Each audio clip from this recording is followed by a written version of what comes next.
everyone. So today we're going to read Top Secret by John Renaud Gardner.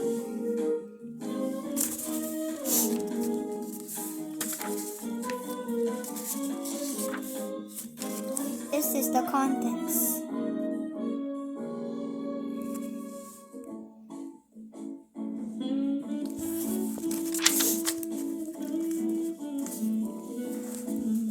Prologue. I'm writing this down in case something should happen to me. My name is Alan Brewster. I'm 9 years old. I live at 4152 Via Solano. It's a big two-story house, the one with a tile roof. Today is Saturday, June 20th, 2 weeks after school let out for summer. The time is 10:30 at night. There's a brown car parked outside the street with two men in it. They are watching the house. I have the lights off in my room to make them think I'm asleep. I'm really under the covers writing this down in the back of my old science notebook.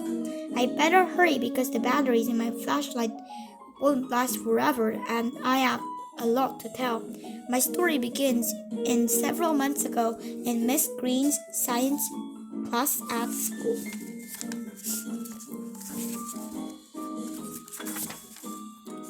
1. Miss Green. It was the day we had to tell Miss Green what our science projects were going to be. I was excited because I had thought of something really neat. You see, Miss Green had made a big deal out of these science projects. And at the end of the year, there was a science fair and schools from all over the country were represented. There were awards and prizes and a silver trophy for the best project. There was also an award for the best science teacher, an award Miss Green had never won. But she wanted to. That's why your science project was more important than your homework and even your test scores. Last year, Miss Green had actually flunked 2 kids because their projects weren't good enough. This is the picture. She is Miss Green. Come to order came the sound of Miss Green's deep voice, and there was instant quiet in the room. Miss Green stood facing the class, her hands in her hips, her mouth curved downward into a frown. She was a big woman and a large head and a large lower lip that curled up like a bulldog's. Let's start with you, Peggy. Miss Green had written each student's name on the blackboard in alphabetical order, starting with Peggy Applegate. I was next. Aunt Farm, said Peggy, who was sitting right in front of me. Stand up when you address me. Peggy shot to her feet, her pigtails swaying. I'm sorry, I forgot. She took a deep breath. I want to do an ant farm science project, if that's all right. Miss Green grumbled. In my 20 years of teaching there has never been a year without an ant farm. Why should this year be any different? As she walked to the blackboard, the tractor tread soles of her shoes made squishy sounds on the slick linoleum floor. Where are all the thinkers of tomorrow? The scientists, the engineers? They had big kids once, didn't they? She picked up a stick of chalk with her fingers. How I've longed to find a student in my class with an original idea, someone who showed real imagination, just one. That isn't too much to ask, is it? Miss Green wrote the words "Ant Farm" on the blackboard in large capital letters next to Peggy's name. Alan Brewster came the sound of my name in the voice that sounded more like a bark than speech. My heart began to pound against my chest as I stood up. I noticed everyone in the class were looking at me. I couldn't wait to tell Miss Green about my project. She had said she wanted something original. Well, she was going to get it. I have an idea, I said. That's going to win the silver trophy. Everyone in the class started laughing. Peggy Applegate twisted around in her seat and was grinning at me with a mouthful of braces.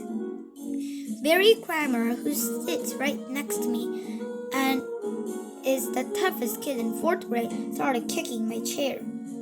Even Miss Green looked as if she were about to laugh. The silver trophy, she said. Not really, Alan. You know as well as I do that the silver trophy is usually won by a senior in high school. No one in grammar school has ever won it. A kid in the 10th grade won it one year. Yes, agreed Miss Green. But Alan, he was a genius. So maybe I am too, I said. Alan laughed again. Believe me, Alan, said Miss Green. I can think of nothing I would like better than to have you win a silver trophy.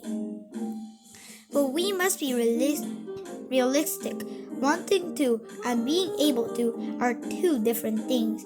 Don't you even want to know what my idea is? Of course, replied Miss Green, looking over my head at the clock in the back of the room.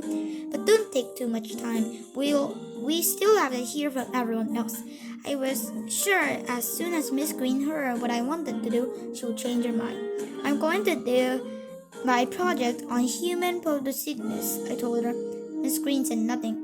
She just looked at me. I got an idea last night at dinner, I explained. My mom fixes liver every Thursday. I can't stand liver. And then it just sort of hit me. Plants don't have to eat, right? So why do humans? Why can't we get our food directly from the sun the way plants do? Are you saying sunlight will be our food? Yes, and a little water. This is your brilliant idea? The one that's going to win the silver trophy? Yes, you won't find a project more original than that at the science fair. I'm sure of it. And you know what, Miss Green? You'll probably win Best Science Teacher because my idea is so good. Miss Green seemed totally lost for words. She rubbed her face with both her hands for a long time. Then she finally looked at me with her eyes. Her eyes were red. That is beyond a doubt the most ridiculous idea for a science project I've ever heard in my entire life. Why? You said you wanted something original. First of all, said Miss Green, the mystery of plant photosynthesis, the process by which plants convert sunlight into food, had only recently been discovered, and it's not fully understood in every detail. That's why I want to do it. And secondly, to adapt photosynthesis to humans are impossible. Why? It just is. But why? There must be a reason. You just don't know what it is. Miss Green's eyes narrowed into razor blades. There's one thing I do now, Alan Brewster. You were told to have an idea for a project by today. You obviously didn't do your assignment. That's not true. So let me tell you what I'm going to do. Since you couldn't think of anything, I'm going to think of a project for you.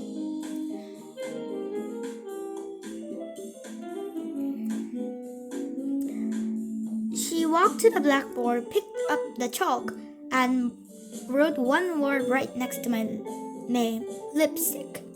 You will do your project on lipstick, Alan, Miss Green said. And if it's not the best project on lipstick I've ever seen, I'll flunk you so fast your head will spin. But what about human photosynthesis? Assuming it were possible, which it isn't, it would take a genius. And believe me, Alan Brewster, a genius you are not.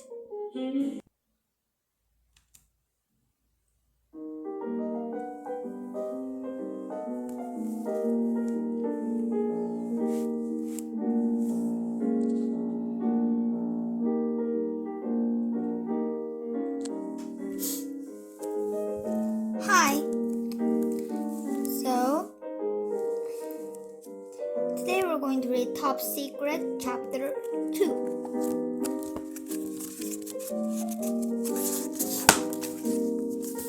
Chapter 2 is called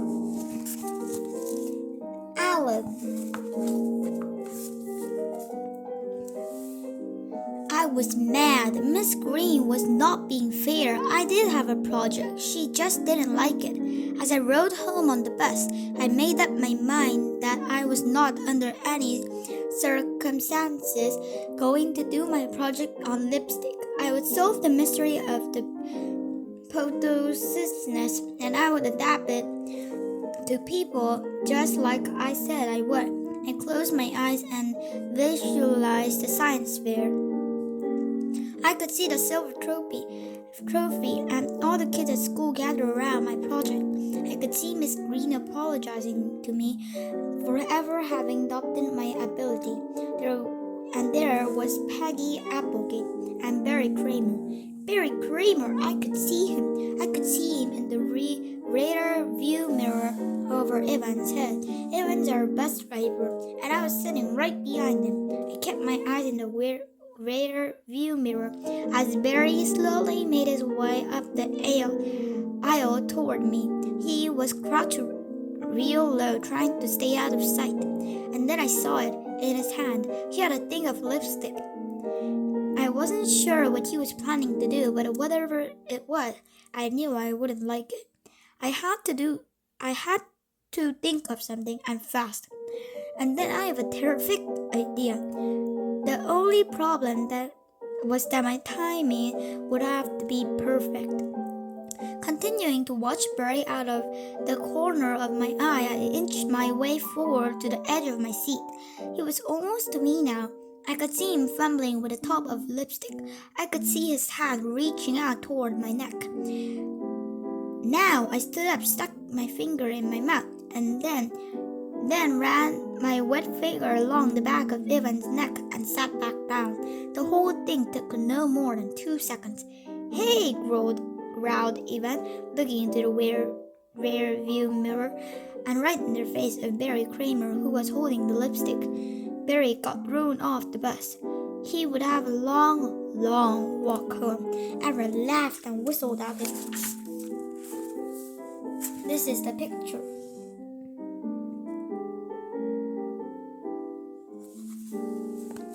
"Just wait," Barry shouted at me, shaking his fist. "I'm not afraid of you," I shouted back, feeling extremely brave as the doors closed in Barry's face and the bus took off.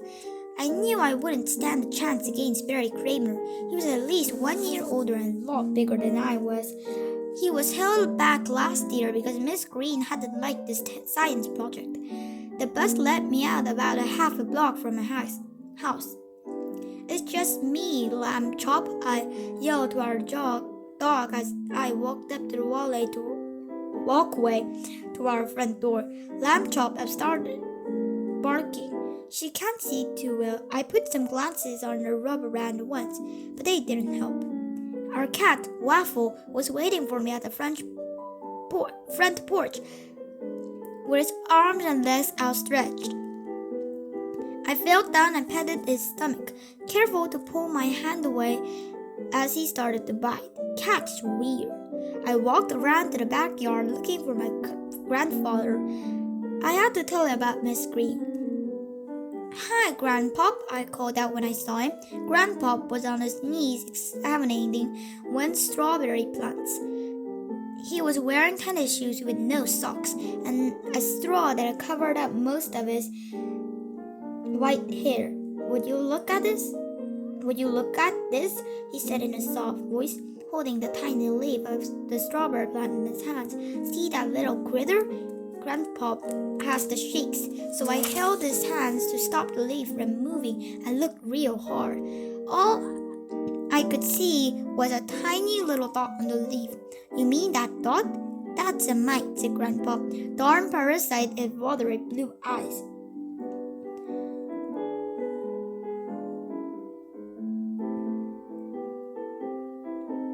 I saw a photograph of flea once, magnified many times. "And you know what was on its neck?" "No," I answered. "What?" "A mite." Grandpa rubbed his chin. And then I got to thinking, what was on the neck of that darn mite? Was there nothing? I don't know.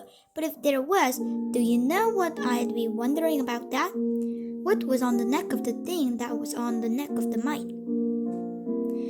"You've got it," said Grandpa, smiling. "I never thought of that before," I told him. "Always think about things, Alan." Grandpa pointed a skinny finger at me. "'Cause you know what you are when you stop thinking, don't you?" "What?" "You're dead." My mother opened the back door and called to me through the screen. "Alan, time to set the table. Your father will be home any minute." "Okay, Mom, coming," I yelled back. "Talk to you later, Grandpa." I walked in the back door, careful not to let the screen door bang.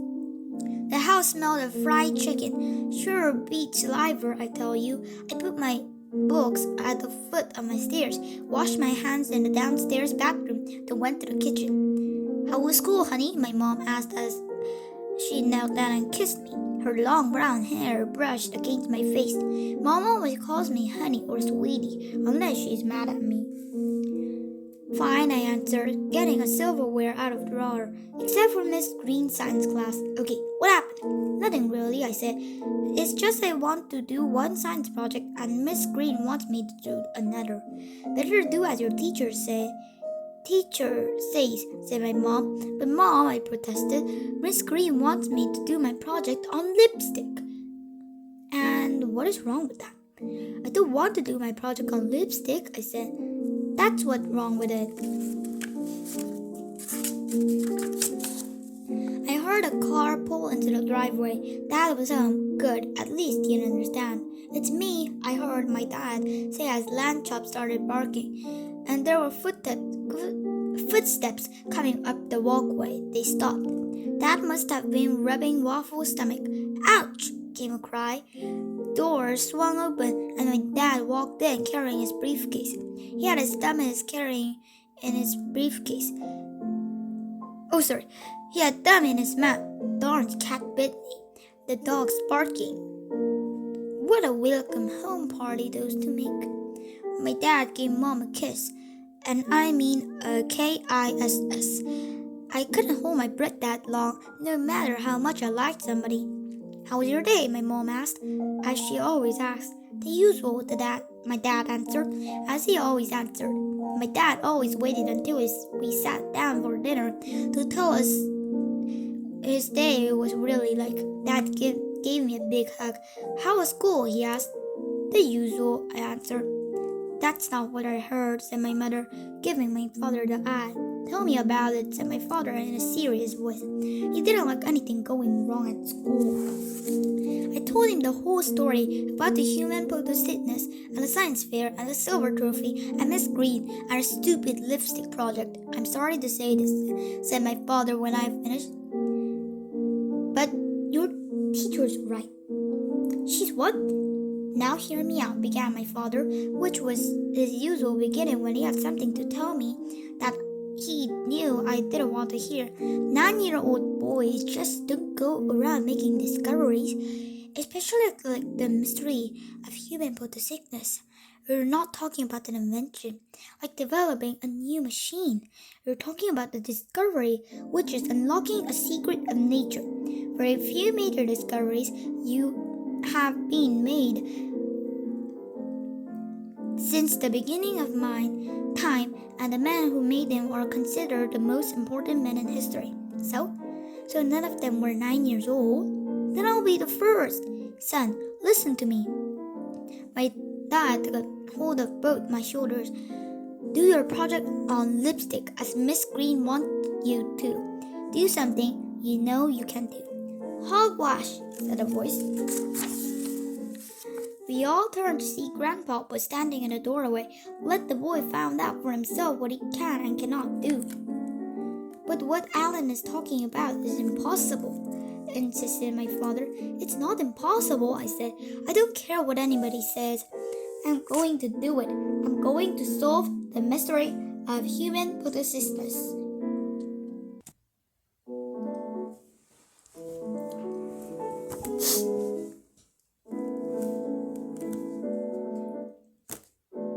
Hi.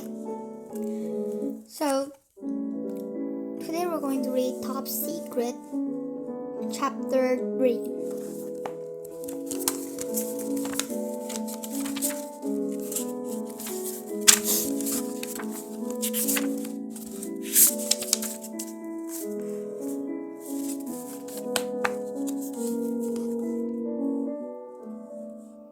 Chapter 3 is called Research.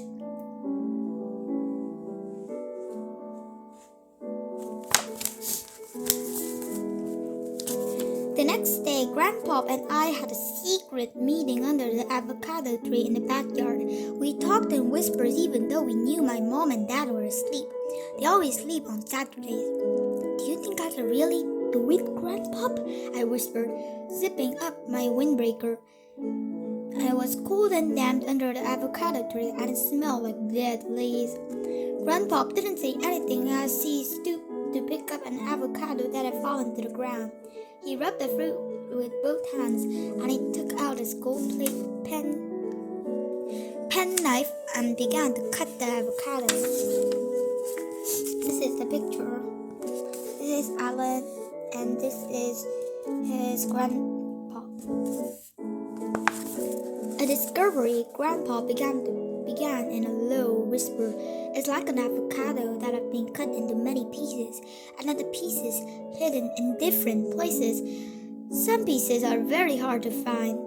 Others are right in front of your nose, so close, in fact, that you cannot see them. It is your job, Alan, to do of any scientist, any thinker, to find the different pieces one by one, and then put them in their proper order until at last you can see the avocado, I said, forgetting to whisper. Right and wrong. Grandpa held up an avocado in his hand and then turned it around to show that he had cut away the back half. I thought it was for a moment before I figured that Grandpa was trying to tell me. You don't have to find all the pieces to see the whole picture. Right! Grandpa threw an avocado to the ground and slapped his knee. He put his hand on my shoulder and the wrinkles around his eyes formed a smile. You are a smart boy, Alan Brewster. But how do I find the pieces, Grandpa? You must use the same tools that the great discoverers of the past have used. Are they expensive? I don't have much money. You do not have to buy these tools, Alan. They are free. You were born with them. I was? What were they? Grandpa led me out from underneath the avocado tree to the bright sunlight that now filled the backyard. He held out his arms and looked around as he spoke. There are only 6 tools, Alan. The first 5 are your eyes, your ears, your nose, your mouth, and your fingers or skin. The 5 senses: sight, hearing, smell, taste, and touch. We learned that in school. What's the 6th tool, Grandpa? The 6th tool is the most important, but I'm sorry to say the least used. He pointed to his head. It's your brain. Without your brain, all the pieces of information you obtain with the other 5 tools are useless. Without your brain, without thinking, no discovery is possible. Then I must learn everything I can about photosynthesis and the plants and animals and the difference between them. After I can use the 6th tool, my brain, to make my discovery. Right! Grandpa hopped from one foot to other as he spoke. I can see your name in the encyclopedia now. Alan Brewster, the discoverer of human photosynthesis. We both jumped as high as we could do into the air, letting out a yell which was so loud it woke up my parents. I powered down my breakfast so fast that I could think I actually drank half of my fried egg. I wanted to get to the library fast away and begin my research. Too bad my father had other ideas. Let's go to the living room, son, he said. I have something I want to show you. But Dad, the library will be open in 15 minutes and I want to get started on my science project. That's exactly what I want to talk to you about, my dad smiled. He was sure being friendly. For the next half hour, we sat on the couch in the living room and read the encyclopedia together. We read it, you guessed it, lipstick. I'd like to help you, my dad said. We'll take some photographs and blow them up, lots of charts, and we'll come up with different colors no one's ever come up with before, like tomato yellow. Your mother had promised to wear a different shade every Tuesday when she goes bowling. That's right, said my mom, poking her head around the corner. She was smiling but noticed her eyes didn't look very happy. This is the picture. This is the dad. This is Alan Brewster.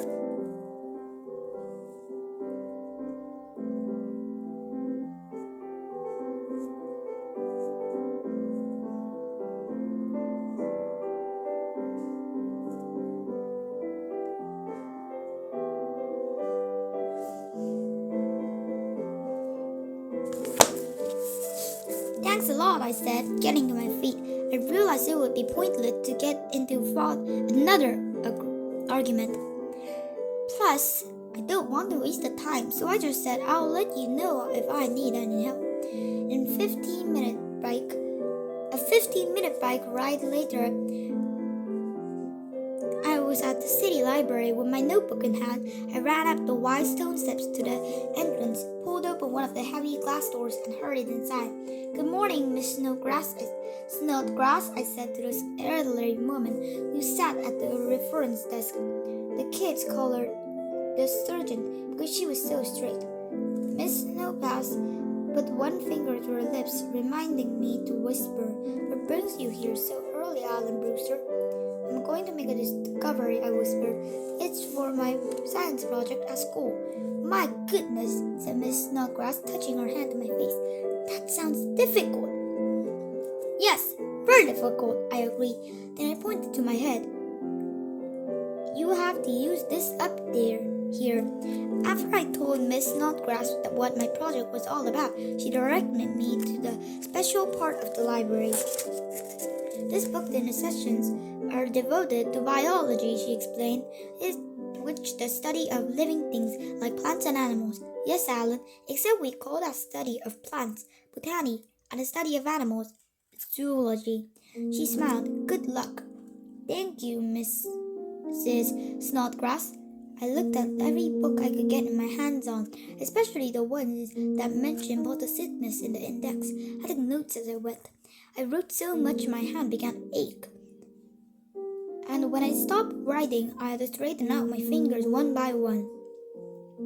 I took a break to stretch and a drink of water. The library had filled up.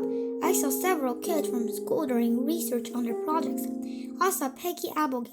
When she saw me, she said something to her girlfriends, and they all looked over and stared and giggled. She must have told them my project was on lipstick. I looked around for Barry Kramer. I didn't see him. Good. It must be my lucky day, I remembered saying to myself. Or, so I thought. When I went back to my table, there he was. He was sitting in my chair reading my notebook. When I approached, he just looked at me and grinned. Then he began to read out loud. For photosynthesis to work, he said, grinning after each word. The following ingredients are needed: water, carbon dioxide, sunlight, and chlorophyll. Give me my notebook, I said. Not so fast. I haven't got to the good part yet. He gave me another sickening grin. Several kids had begun to gather around, including Peggy Applegate and her silly friends. Hemoglobin. There I continued reading from my notebook. In our blood makes it red. Chlorophyll in the plant makes it green. Could there be a connection? Barry rolled his eyes around and stuck his tongue out of sight of his mouth. Everyone laughed. Get out of my chair, I snarled, trying to look as mean as possible. Make me, said Barry, giving me his meanest look, which I'll be the first to admit that was pretty good. It was the time when I noticed Miss Snodgrass heading over in our direction. She had obviously heard of all the noise and was coming to investigate. One look at her gave me an idea.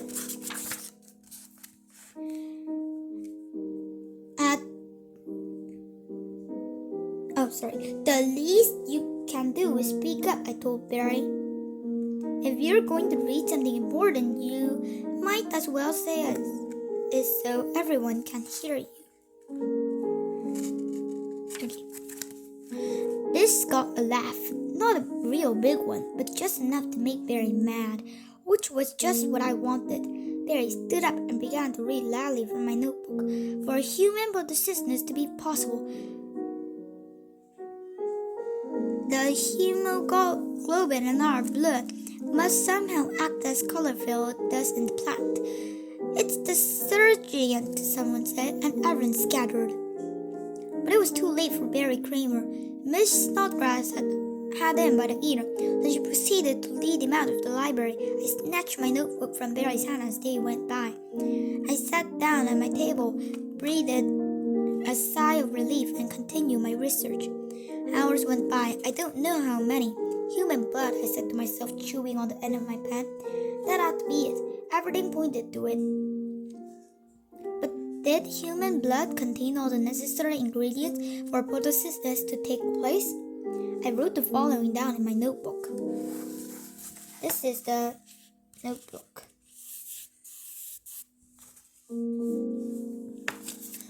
What did Grandpop used to say? Clothes is only good in horseshoes. Just because hemoglobin was close to chlorophyll didn't mean anything. They would have to be the same. Someone must there be a way to make them the same. As I reached for another book, I heard my name. Alan Brewster? I turned around quickly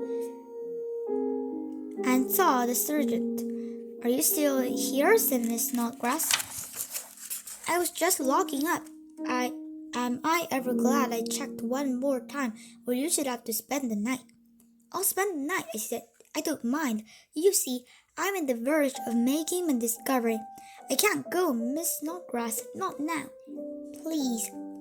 Don't be foolish, young man. Now get your things together while I turn out the light. But, Miss Snodgrass, I'm sorry, Alan. Your discovery will just have to wait.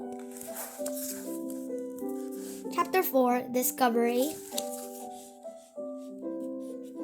Chapter 3 was Research and Chapter 4 is Discovery.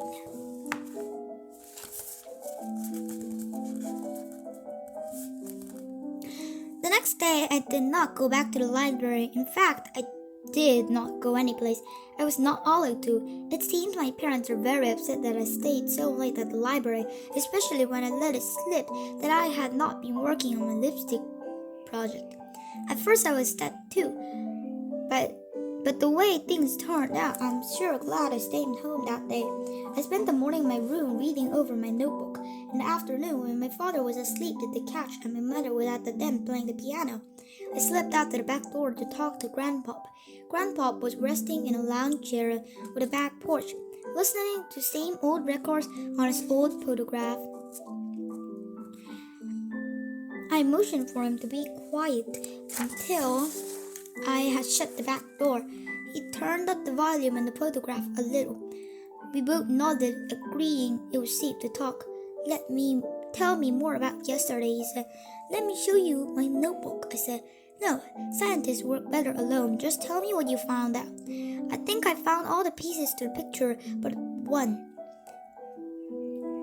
I'm sure if I could have stayed in the library just a little longer. Aren't you forgetting something, Alan? What's that? Remember the avocado I showed you that I was only in half an avocado? Yes, I remember. That's when I don't have to find the last piece to make a discovery. Just enough pieces arranged in the proper order so you can almost see the whole picture. Then you must see the sixth tool. Use the sixth tool. He pointed to his head. Like the time I took my bike apart and tried to put it back together again. The pieces had to fit just a certain way, but I couldn't remember. So what did you do?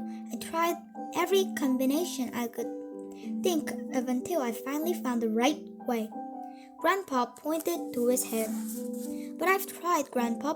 I've tried putting the pieces together. I just can't seem to see the picture. Have you tried thinking crazy? Crazy? Grandpa smiled and his eyes twinkled. If I were to tell you, he said, that you could whisper and someone halfway around the world in China could hear you, what do you think? Would you think I was crazy? Sure, I laughed. What if I were whispering into a telephone? That's different. Only because you see the whole picture. I see what you mean. And if I were going to tell the sky was filled with waves that carry pictures, television, you're catching on. Learn to think crazy, Alan. Let your mind go. Don't be afraid to think of silly things, stupid things, things so ridiculous that you burst out laughing at the mere thought of them. That's the power of the sixth tool, Alan. To think of things that no one else had ever thought of it before. I understand. With that, Grandpa put out another record, leaned back in his lounge chair, and closed his eyes. I opened my notebook to the clean page and wrote the words "think crazy." Directly below it, I made the following two lists.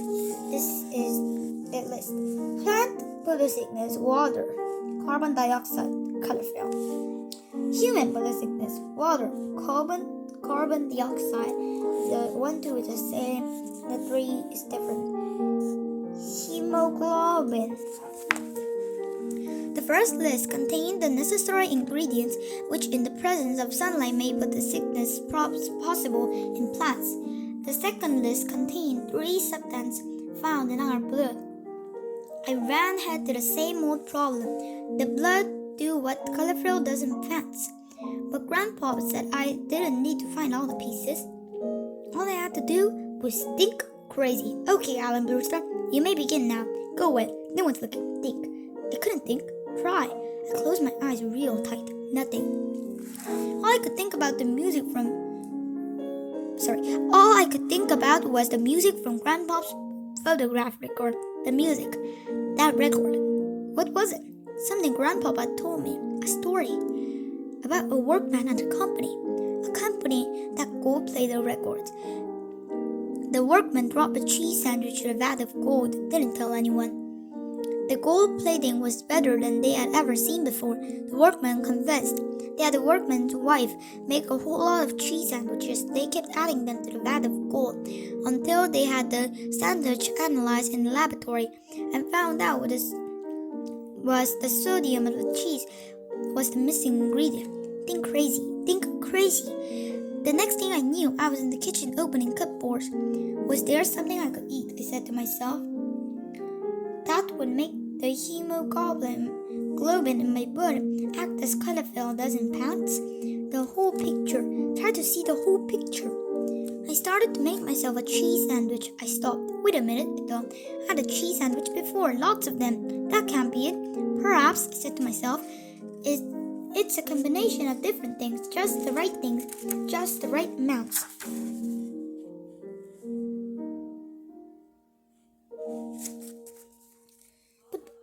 But what things? Think crazy. Anything? Just try anything? That's too many things to try. And then it hit me. I ran and got my notebook. I sat down at the kitchen table and began flipping through the pages. I had written something down. All I had to do was to find it. There it was. In my notebook, I had written the following chemical formulas: chlorophyll, C55H72O5N4Mg; hemoglobin, C34H32O4N4Fe. The biggest difference between those two substances was the chlorophyll contained Mg, magnesium, whereas hemoglobin contained Fe, iron. Think crazy.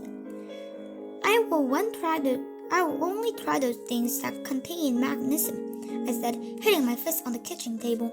I tiptoed to the living room, past my father who was still asleep in the couch.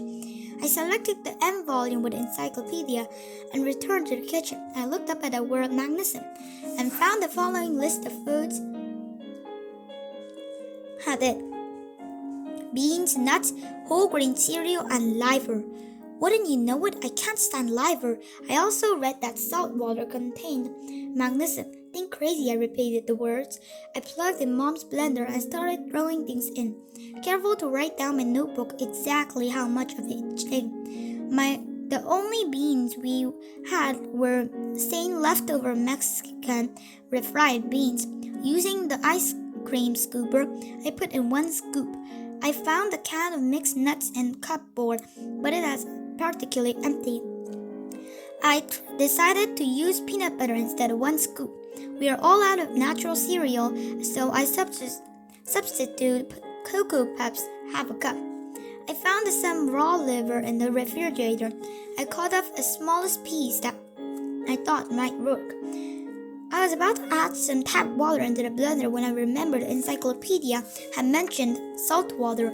Dad will kill me if he ever found out, but I took upstairs and took a half cup of salt water from his aquarium, being careful not to scoop out any fish. I turned the blender and my concoction turned into a thick, dark liquid. I poured myself a glass. Wait. I drank it. That night I didn't eat any dinner. I wasn't hungry, not one bit. I've done it. I told Grandpa before I went to bed. I'll never have to eat again, but I was wrong. The next day when I woke up, I was starving. Beside my regular breakfast, I had an extra bowl of cereal and 2 extra glasses of milk. A few days later, I repeated the experiment. Grandpa helped me measure out each ingredient. This time, I added more lighter. Again, I went to bed without eating dinner. And the next morning, I still wasn't hungry. I even gave away my lunch at school. I had done it. I was sure of it. Wrong. By dinner time, I was so hungry I was the first one at the table. Stop chewing on your hand, my mother snapped at me as she served the food.